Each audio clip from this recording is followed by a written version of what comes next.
Omukolo gw'okukungubagira abadde munnakibiina kya FDC Sare Peru guyindidde ku luguudo lwa Katonga awali yaffiisi za FDC ekiwayi ky'e Katonga era nga gwetabiddwako ebikonge okuva mu bibiina eby'enjawulo ku ludda oluvuganya gavumenti omubadde DP, CP, NUP n'ebirala. My message is we are fed up with President Museveni's dictatorship. The time is now for Dr. Besigye to go across the Republic and ignite the fire that will get rid of the dictator. Bw'abadde ayogerako eri abakungubazi abakuŋŋaanya okusiibula omwagalwa waabwe, retired Colonel Dr. Kizza Besigye Kifefe akubiriza bannayuganda okukozesanga omukisa gw'omuntu nga tannafa okusinga okuzuula ng'omugaso gwe ng'awummudde. Onoyamba omuntu n'omujjanjaba n'okolagana naye okolagana naye nga mulamu bw'amala kufa aba agenze. Wano Saala taliiwo, wano waliwo Mighty, wano waliwo mubiri gwe ye takyakola ki takyaliwo wano. Ebyo byakoma ku Saturday. Tusigaziza omubiri gwe okugukozesa okwogera ku byakoze n'okwogera eri feka wakati waffe, so si kukwogera naye. Wakati mu mbeera eyo Kano Besigye ayambalidde ekiwayi ky'e Najjanankumbi ababadde baagala okwezza omulambo gwa Sare Peru so nga ate omugenzi yalama kumutwala Katonga. Kyewuunyisa nti abantu batandise olutalo ku mulambo enkaayana ku muntu ayakoze eki yamaze kugenda. Bw'oba wali omwagala yaliwo, bw'oba oyagala kumuyamba yaliwo, wali osobola kumuyamba, wali osobola kukola ki. Naye mulidde ebyo byabadde boogera tebagenze ne mu ddwaliro kubbayo ki. Kale eyo nkola ya ngeri ki.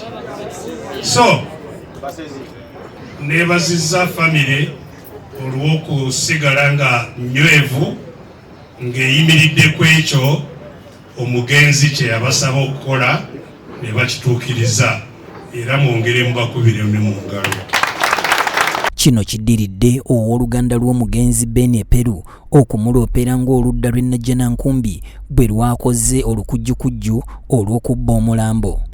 Only to hear that one member from Soroti municipality picked the body and Dr. Samuel Memo. So I'm told they had plans of taking the body from there, then direct to Najjanankumbi. So I really don't know how it happens that when you take a body to the mortuary, somebody else can come and sign it out. So even here I'm still in shock. I don't know whether I will take that body or not.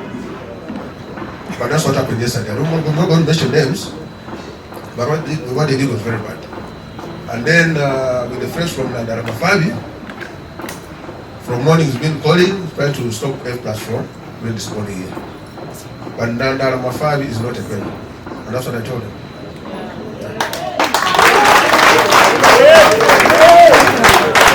You go to Mulango to steal a body for what? You're stealing a body. Sarah was here all these years. If you wanted to interact with her, she was here all these years. Besigye wano wasabidde bannakibiina okutwala mu maaso ekyo Sare Peru kyabadde alwanirira okukituusa ku ntikko yakyo awatali kwerumaaluma ng'ab'oludda oluwabula gavumenti. Kyabadde alwanirira bwe kibanga kyagenda mu maaso, bwe kibanga kyakutuukirira, bwe kibanga tejja kukoma naye. Ffenna awamu akaseera ke tulimu si ke kaseera kakudda mu kukubagana pawa kubagana bino kwogera Najjanankumbi Katonga simanyi biki ku wakati w'ebibiina byaffe. Ffenna oba oli wa kibiina ki oba oli wa kibiina ki, kadde kano katwagaza ffenna okukwatagana bega ku bega tusonge nga tuli muntu atya omu. Tulina okwekolamu omulimu ddi kati ate ffenna.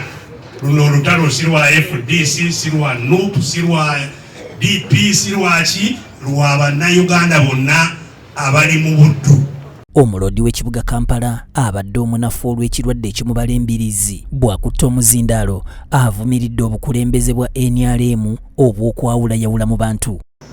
He has created the confusion between Kasita, between Kata, between who they are fighting amongst themselves, denying the business community leadership. He has created fights within border cyclists. They are fighting amongst themselves. Matatu operators are fighting amongst themselves. We, the political leaders, FDC, NUPU, DP, we are fighting among. So the religious leaders are fighting amongst themselves. So everybody is fighting each other when he's entrenching his leadership.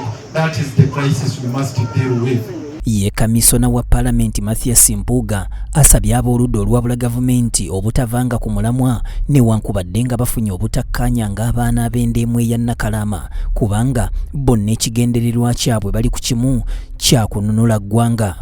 Where we get disagreements for one reason or another, we should never lose track of the bigger struggle for posterity. While we commit and while we struggle, differences will come either out of color, out of desire to dominate, out of misunderstanding. There is one Uganda to save for all of us. Omwogezi w'ekibiina kino Ssemujunganda yazizzaamu bannaamaanyi obutatyanga kukola ebyo bye balina kukola kubanga batya okufa lwa nsonga nti tewali amanyi nfa ye bw'eribeera.